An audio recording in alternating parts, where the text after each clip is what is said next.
일생 이론을 구축하는 과정을 크게 네 가지 단계로 구분한다고 하셨는데 이 네 가지 단계가 뭘까요? 네, 아주 쉽게 예를 들면 첫 번째는 이제 관찰이거든요. 관심을 가지고 관찰하면 불규칙한 현상 속에서 패턴을 발견할 수 있어요. 제가 지하철을 타면 첫 번째 취하는 동작이 금방 내릴 것 같은 사람 앞에 서 있거든요. 관찰해 보니까 네. 가방을 싼다든지 노선도를 확인한다든지 행동거지 표정이 불안하면 다음 역에 내릴 확률이 높다는 걸 알게 됐어요. 네. 관찰 결과. 그래서 제가 이제 고찰을 해가지고 이제 정보를 만들었어요. 데이터를 엮어가지고 정보를 만들어서 보니까 우리 임지영 아나운서님이 다음 역에 내릴 것 같은 그런 불길한 표정을 짓고 있어서 제가 이제 아나운서님 앞에가 딱 서 있었어요.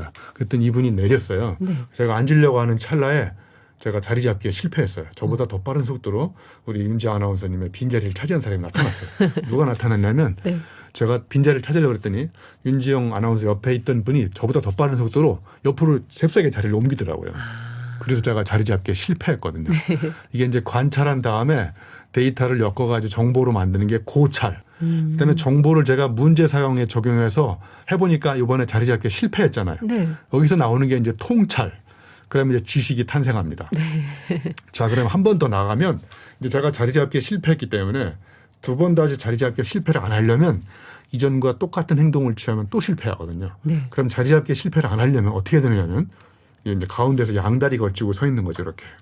아니면 서서 약 15도 각도로 몸을 비틀어가지고 이게 0.1초 네. 싸움이니까. 견제할 수 있도록. 네.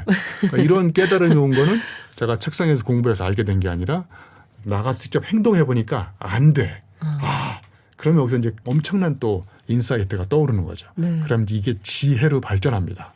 그래서 관찰, 고찰, 통찰, 성찰의 단계를 거치면서 처음에 데이터, 아무 의미 없이 발생하는 자료가 정보로 엮이고 네. 정보를 문제 상황에 적용하면 지식이 되고 네. 지식을 이제 이전과 다르게 적용하면 지혜가 되고 그래서 이런 사이클을 통해서 이제 나만의 일생 이론이 탄생한다고 보시면 될 것 같습니다.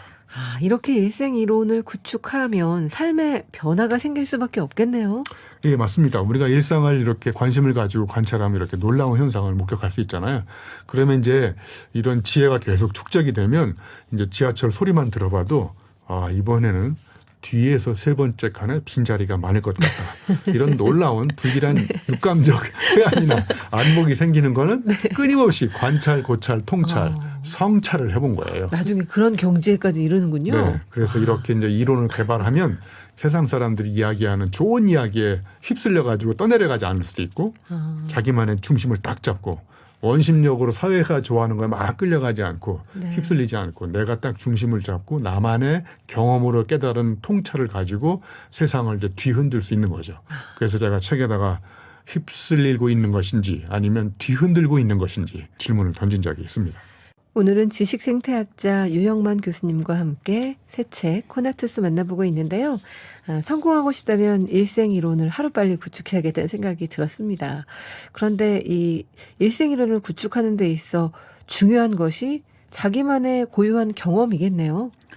네, 맞습니다. 경험은 이제 뭐 책을 쓰거나 이론을 구축하거나 하는데 경전으로 작용한다고 생각합니다. 자, 그런데 제가 여기서 하나 좀 구분해서 말씀드리고 싶은 개념이 하나 있는데요. 네. 체험과 경험은 어떻게 다를까요? 제가 보기에 이제 많은 사람들이 경험하지 않고 체험하기 때문에 지금 위기가 오고 있다고 생각해요. 자, 예를 들면 네. 해병대 체험하는 사람이 있고 해병대가 직접 경험한 사람이 있잖아요. 그러니까 이렇게 체험은 단속적이고요. 끊어져. 그리고 이어지지가 않아요.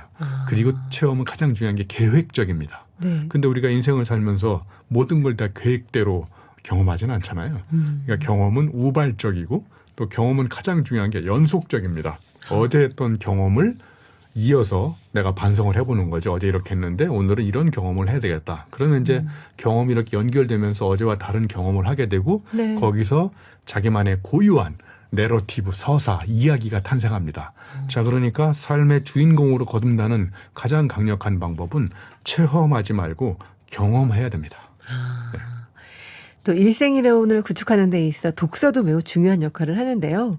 책 읽기의 완성은 마지막 장을 넘길 때가 아니라 내 몸으로 겪은 체험적 각성에 밑줄을 칠 때다라고 하셨어요. 네, 저는 그래서 읽기의 완성은 쓰기라고 생각해요. 쓰기. 그 책에 나온 메시지를 내가 직접 몸으로 한번 경험을 해보는 거죠. 그러니까 책을 눈으로 읽고 끝나버리면 읽은지 안 읽었는지 기억도 안 날 경우가 많잖아요. 그러니까 남의 책을 읽은 다음에 나의 생각으로 재정리, 재해석을 해보고 그리고 저자가 던져준 메시지를 나의 상황에서 몸으로 직접 해보면 아, 이게 이런 의미였구나. 그때 이제 체화, 육화되면서 나의 것으로 이제 재장착이 되는 거죠. 네. 일생이론을 잘 구축하려면 경험과 독서 그리고 인간관계를 잘 녹여내야 한다고 했습니다. 인간관계와 관련된 본문 내용을 유영만 교수께 청해 듣겠습니다.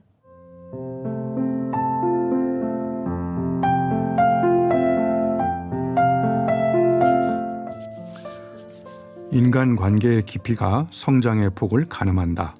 나는 타자와 더불어 성장하는 관계의 존재다.